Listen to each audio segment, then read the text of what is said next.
नमस्कार प्यारे दर्शकों, मैं आपका ज्योतिष मित्र आदित्य द्विवेदी आपके अपने YouTube चैनल नक्षत्र तक में आपका स्वागत करता हूं। ज्योतिष के बारे में आज एक नया विषय वस्तु हम आपके सामने लेकर के आए हुए हैं।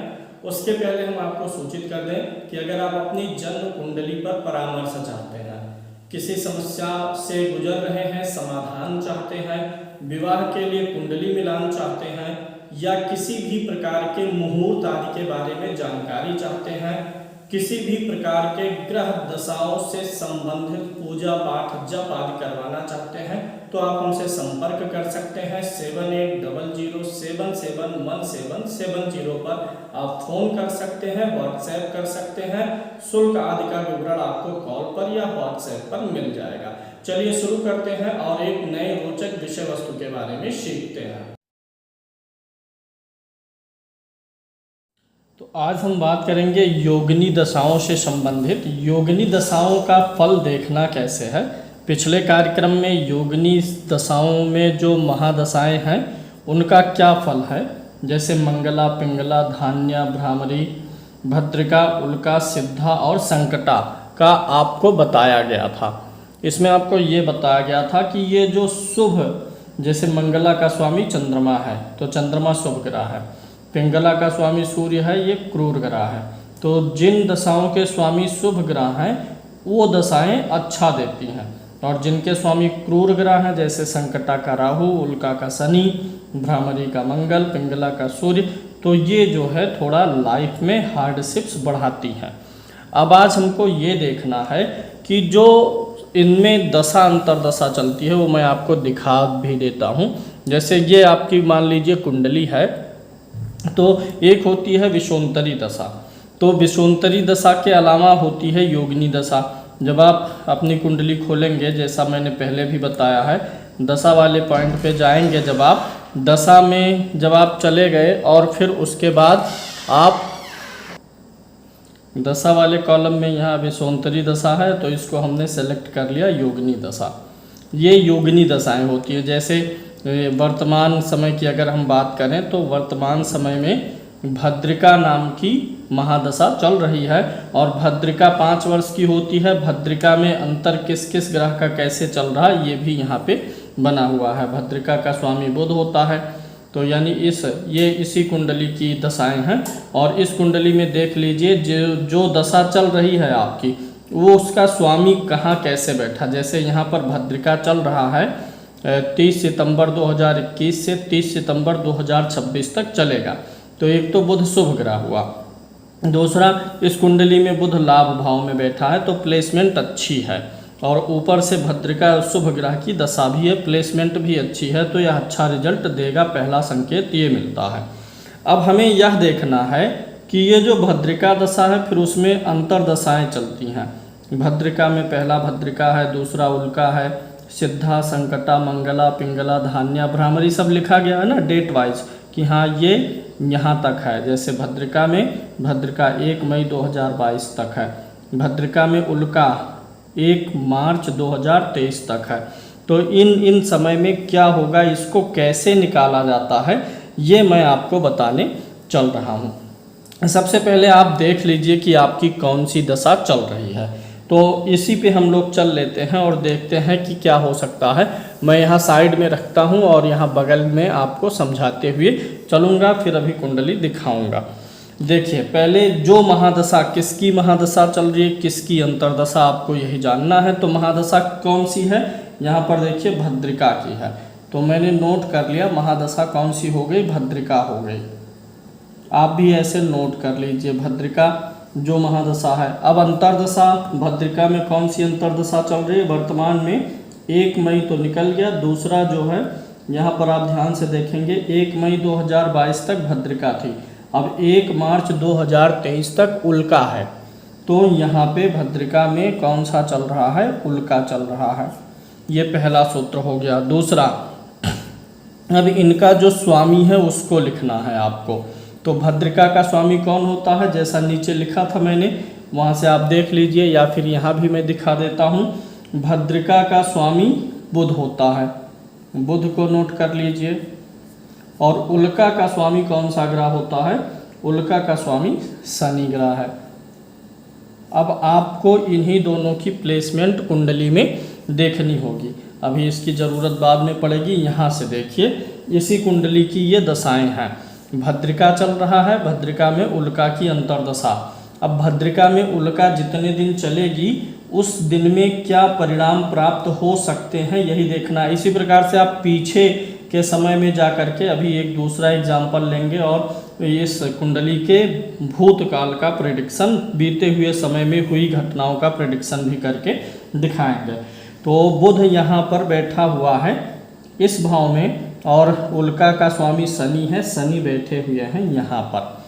तो जो अब आगे जब आप बढ़ेंगे तो आप देखेंगे कि भाव स्वामी जिसकी महादशा है और जिसकी अंतर्दशा है वे किस भाव के स्वामी हैं, किस भाव में स्थित हैं, किस भाव पर दृष्टि डाल रहे हैं, वे दोनों ग्रह जिसके नक्षत्र में बैठे हुए हैं उस ग्रह का फल, और जिसकी राशि में बैठे हुए हैं उसका फल, और जिसके साथ बैठे हुए हैं उसका फल देंगे।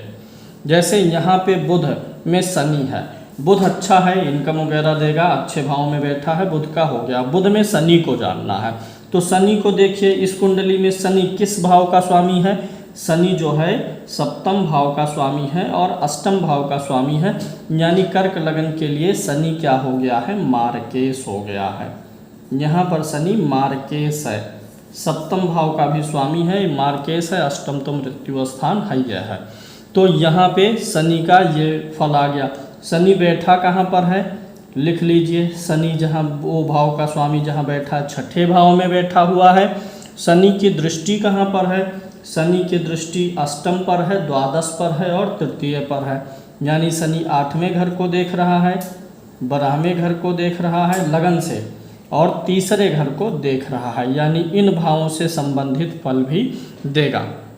आगे देखिए किसकी राशि में बैठा है शनि, गुरु की राशि में बैठा हुआ है, तो गुरु को भी प्रभावित करेगा, गुरु का भी फल देगा। गुरु जहाँ जो दृष्टि डाल रहा होगा उस हिसाब से इनसे काम ले सकता है। अगर किसी के साथ बैठा हुआ है तो उसे भी देखिए, तो शनि यहाँ किसी के साथ नहीं है, हालांकि गुरु की और शुक्र की दृष्टि है शनि के ऊपर। तो पहली चीज़ तो ये निकल के आ गई कि बुध की दशा महादशा है, अच्छा है, ठीक ठाक है। बुध में शनि का चल रहा है, तो शनि कुंडली में मारक हुआ। किन किन भावों से हुआ, 7वें भाव और 8वें भाव। तो जिस भाव का स्वामी होगा उस भाव से संबंधित फल देगा। यानी जब भद्रिका में उल्का दशा चलेगी तो यानी बुध में शनि आ जाएगा, विषोत्तरी दशा में नहीं, योगिनी में ही देखना है, भद्रिका में उल्का में, तो अष्टम भाव का फल मिलेगा। अष्टम भाव का फल और सप्तम भाव का फल इस जातक को मिलेगा। अष्टम और सप्तम दोनों ही अशुभ फल, शारीरिक कष्ट देने वाले हैं। लगन से ये ग्रह मार्केश भी है, तो यह बात पक्का है कि इस समय में इस व्यक्ति को शारीरिक कष्ट हो सकता है, शारीरिक और मानसिक परेशानियां आ सकती हैं। इस चीज़ को नोट कर लिया। अगला छठे भाव में बैठा है, छठे भाव में बैठेगा शनि, अष्टम भाव का स्वामी भी है, तो यहाँ पे छठा भाव रोग ऋण शत्रु का होता है, तो शत्रुओं के लिए थोड़ा सा अशुभ रहेगा, शत्रुओं से मुक्ति दिलाने का प्रयास करेगा। 12वें भाव पर देखेगा तो 12वें भाव से जो चीज़ें होती हैं, यात्रा हो सकती है, पैर हो सकता है, तो यात्रा करवा सकता है, पैर में तकलीफ दे सकता है। तीसरा भाव गले का होता है, शनि की दृष्टि है, तो गले से संबंधित परेशानी आती रहेगी। ये चीज़ बनता है यहाँ पे। तो आप समझ रहे होंगे कि कैसे निकालना है कि कब क्या होने वाला है। अब मैं एक दूसरा उदाहरण दिखाता हूँ। इसी कुंडली के अनुसार इस जातक को 2003 में बिजली का झटका लगा था। बिजली इस व्यक्ति को स्पर्श की थी और व्यक्ति को हॉस्पिटलाइज करना पड़ा था। तो अब हम देखते हैं कि उस समय क्या ऐसा कोई योग था। हम चलेंगे 2003 में, यहाँ पर फिर से एक बार आपके सामने है ये, और हम 2003 में कौन सी दशा अंतर्दशा थी उस हिसाब से एनालिसिस करेंगे। यहाँ पे आप देख पा रहे होंगे, थोड़ा ध्यान से देखना पड़ेगा क्योंकि ये टैबलेट है, इसमें स्वयं की लाइट है, इसलिए ये और बाहर से भी लाइट पड़ रही है तो उतना साफ नहीं दिख रहा होगा। यहाँ पर देखिए 2003 में इस व्यक्ति को इलेक्ट्रिक शॉक लगा था लगभग मई जून के महीने में। तो उस समय सिद्धा महादशा में कौन सी चल रही थी? सिद्धा चल रही थी। तो इसको मैंने नोट कर लिया। और सिद्धा दशा में उल्का दशा की शुरुआत हुई थी जुलाई 2002 से सितंबर 2003 के बीच में। इसी बीच में इनको बिजली का शॉट लगा था, उल्का हमने नोट कर लिया। ऐसे आप भी नोट करिए, अभी ज़्यादा क्लियर हो जाएगा क्योंकि अब आपको उदाहरण दे करके मैं समझा रहा हूँ। तो ये दोनों मैंने नोट कर लिया उस समय। अब आ जाइए, सिद्धा का स्वामी कौन सा ग्रह है? यहाँ पे आपको देख लेना, सिद्धा का स्वामी कौन सा ग्रह है? शुक्र है। और उसके बाद उल्का चल रहा था, उल्का का स्वामी शनि है। ये दोनों चीज़ें मिल गई आपको। यानी अब इस कुंडली में आपको शुक्र और शनि की स्थिति के बारे में देखना होगा। एक चीज़ और होता है यहाँ पर, जिसके नक्षत्र में है ये भी देखना होता है। तो यहाँ पे मैं आपको बता देता हूँ कि ये जो शनि है ये केतु के नक्षत्र में है। शनि जो है केतु के नक्षत्र में है। ग्रह जिसके नक्षत्र में होगा वह ग्रह जहाँ बैठा होगा उसके अनुसार भी फल मिलेगा। शुक्र हो गया, शुक्र इस कुंडली में कहाँ बैठा था उस समय? 12वें भाव में था। और अंतर्दशा शनि की थी तो शनि यहाँ पर बैठा हुआ है। और शनि कौन सा ग्रह बनता है इस कुंडली के अनुसार? मार्केश बनता है। तो शनि मार्केश बनता है तो मारक भाव का रिजल्ट देगा। ऊपर से जो ये शनि है यह किसके नक्षत्र में बैठा था? केतु के। केतु कहाँ बैठा? दूसरे भाव में, मारक भाव में बैठा हुआ है। तो इस समय इनको 12वां भाव, एक चीज़ याद रखिएगा, जब भी 12वें भाव के स्वामी की दशा हो, 12वें भाव के स्वामी की दशा में द्वितीय भाव या सप्तम भाव की अंतर्दशा या द्वितीय सप्तम में 12वें की अंतर्दशा हो तो मारक बनता है, शारीरिक कष्ट मिलता है। द्वितीय भाव के स्वामी, सप्तम भाव के स्वामी की महादशा हो, उसमें अंतर्दशा आ जाए 12वें भाव के स्वामी की, या 12वें भाव के स्वामी की महादशा हो उसमें अंतर आ जाए द्वितीय और सप्तम भाव के स्वामी की, तो यह भी मारक बन जाता है। तो यहाँ पे शनि मार्केश थे तो उस समय भी इन्होंने मारक का प्रभाव दिया। द्वितीय भाव में केतु है, सूर्य की राशि में है, सूर्य से बिजली का विचार होता है, अग्नि बिजली का, तो वो प्रभाव इन्होंने इनको दिया था। एक और उदाहरण से बताते हैं आपको। इनको 2006 में, इसी कुंडली में 2006 में नौकरी शुरू हुई। 2006 के अनुसार हम देखते हैं कि क्या चल रहा था। 2006 में इनकी जो जॉब थी वह फरवरी के बाद ही लगी थी। उस समय संकटा दशा महादशा चल रही थी और अंतरदशा में धान्या चल रही थी। तो इसको भी नोट कर लेते हैं और उदाहरण से भी आपको हम समझा देते हैं। संकटा चल रही है और संकटा में जब इनकी जॉब लगी थी अप्रैल महीने में, तो अप्रैल के समय में 2006 में धान्या चल रहा था। क्योंकि यहाँ देखिए संकटा 2003 से 2011 है, उसमें धान्या जो है फरवरी 2006 से शुरू हो करके अक्टूबर 2006 तक है। तो जब इनका मार्च अप्रैल में जॉब लगा था लगभग, तो उस समय यही दशा चल रही थी धान्या, संकटा में धान्या। अब टैली कराना है, इन दोनों ग्रहों को निकालना है कि किस भाव के स्वामी हैं और ये किस भाव में बैठे हैं, किसके नक्षत्र में बैठे हैं, ये सब देखना है। तो संकटा का स्वामी कौन सा ग्रह होता है? राहु होता है। और धान्या का स्वामी कौन सा ग्रह होता है? गुरु होता है। अब इस कुंडली में राहु और गुरु की स्थिति को देखना है। यहाँ पे ये भी देख सकते हैं आप, राहु किसके नक्षत्र में है। जिसके नक्षत्र में होगा वह ग्रह जहाँ बैठा होगा उसका भी फल मिलेगा। गुरु जिसके नक्षत्र में होगा वह ग्रह जहाँ बैठा होगा उसका भी फल मिलेगा। जहाँ दृष्टि डालेंगे वहाँ का भी फल मिलेगा। तो उस समय राहु में गुरु चल रहा था। राहु अष्टम भाव में बैठा है और राहु जो है गुरु के नक्षत्र में भी है। इस कुंडली में राहु यहाँ है और अंतरदशा में गुरु चल रहा था। अब आप गुरु को देखेंगे तो गुरु दशम भाव में बैठा हुआ है इस कुंडली में। तो दशम भाव होता है कार्य का, कार्य की शुरुआत उस समय इनका हो चुका था। तो इस प्रकार से आप देख सकते हैं कि कब क्या होगा अब मैं एक काल्पनिक उदाहरण के माध्यम से आपको एक चीज़ और समझाता हूँ इसी में, अभी आपको चीज़ें और ज़्यादा बेहतर रूप से क्लियर हो जाएंगी। चलिए देखते हैं। मान लीजिए कि इनकी